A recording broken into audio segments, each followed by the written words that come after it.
Hey, welcome back everyone. It is now the middle of February of 2022, and ever since the very end of The Mandalorian Season 2, The Bad Batch, The Book of Boba Fett, now a lot of fans are heavily invested in the Obi-Wan Kenobi TV series and exactly what's all set and ready to arrive on May 25th when the series debuts by Disney on, of course, Disney+.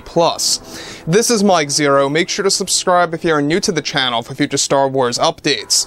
Also, by the way, guys, I am on Twitter at Mike01 if you guys want to go ahead and give me a follow on there. I do post a couple of entertaining things from time to time and really make sure to interact with you guys further.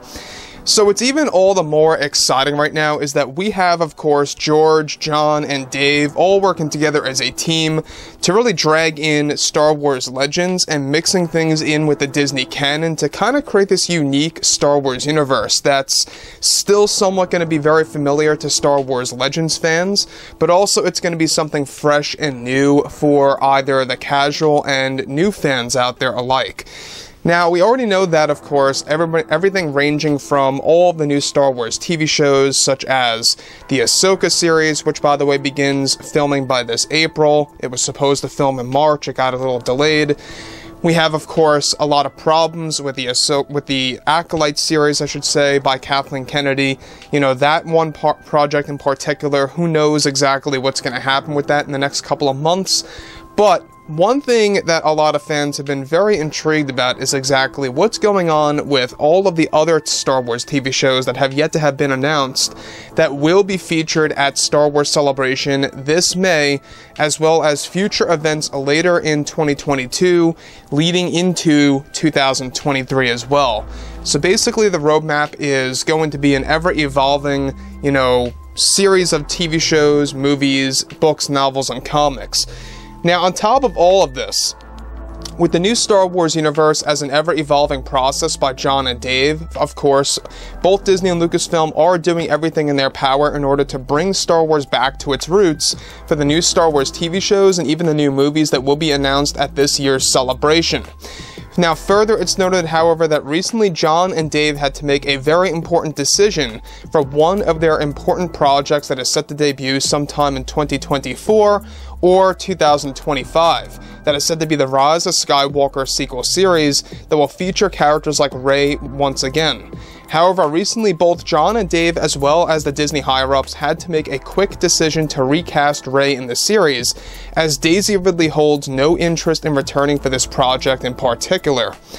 Now, this is said to be the Rise of Skywalker sequel series episodes that would feature the return of Rey in lifelike fashion, that will serve as a bridge between both live action and animation, that will feature next-generation motion capture quality.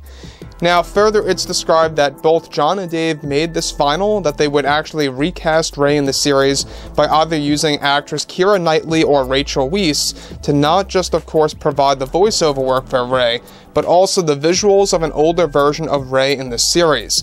So we talked about this a couple of months ago. You guys may recall that the sequel series of Episode 9 is going to basically be using a lot of the original ideas by J.J. Abrams and Chris Terrio, and exactly what they had planned for the Rise of Skywalker as a movie.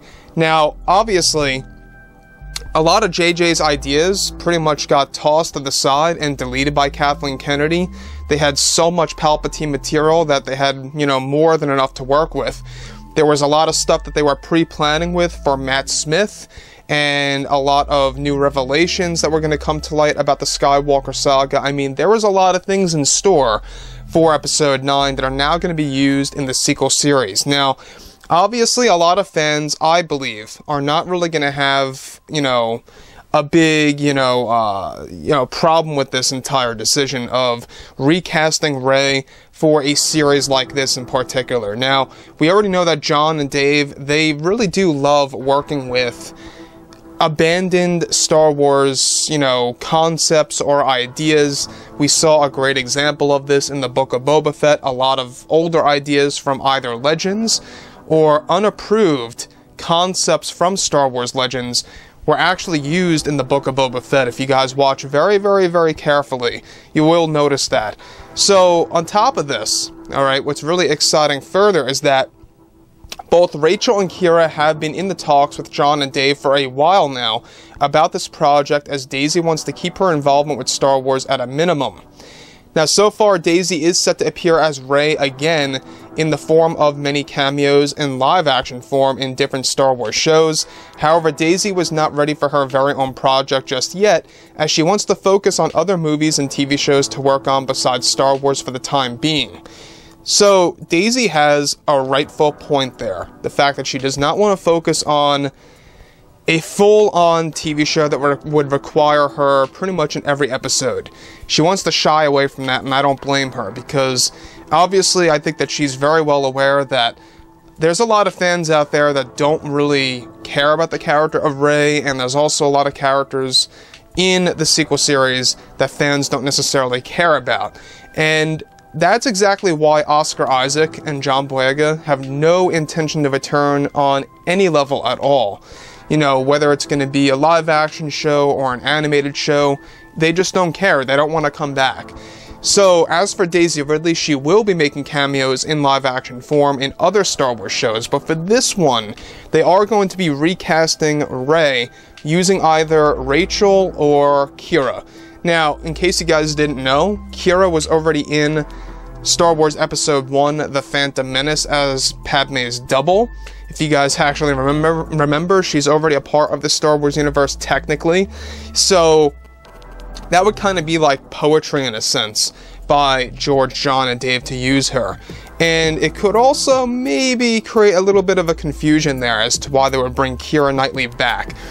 But I think that Rachel could very well do a great version of an older Rey if they kind of modified her face a little bit. And, you know, as far as her voice, I mean, I guess she could pull it off, but I think that Keira Knightley is the go. She is the next best decision to Daisy Ridley, in my opinion. So, I think that obviously everything ranging from what they have planned in the roadmap this season, this series, I should say in particular, of how it is going to feature a lot of, you know, new villains, a lot of older concepts of Episode 9 that never made it to the final act. We'll have to wait and see exactly how fans are going to accept this. Now, both Kira and Rachel are said to have already met the higher-ups over at Disney, and that so far, Disney is favoring Keira Knightley over Rachel to portray an older version of Rey in the sequel series that is going to take place many years after the events of Episode 9. Now, this decision was also made by Disney CEO Bob Chapek in order to move along quickly with the process of developing this new Star Wars show.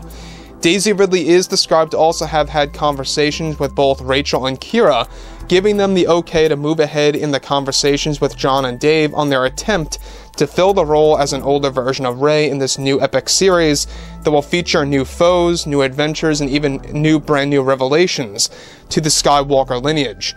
Now further, it's something that both Jon and Dave are, and of course have been working on for almost a year now in the early stages, and production is actually set to begin sometime in 2023 to get this thing out by 24-25. This will provide fans a full-on glimpse of the new generation of Jedi and the new Jedi Order as well. Jon and Dave, however, were hesitant at first of recasting Rey at first, as they believed it may upset some fans that are invested in the character. But they are now, of course, actively moving along with all of this, and really are making sure that they can adapt to the fact that Daisy did not want to return for this series in particular. So, anyways guys, you know, let me know what you think about all this below in the comments, and if you guys did enjoy the content for today, do make sure to drop a thumbs up on this video to support the channel. I thank you all so very much for the kind support, and I'll catch you guys next time.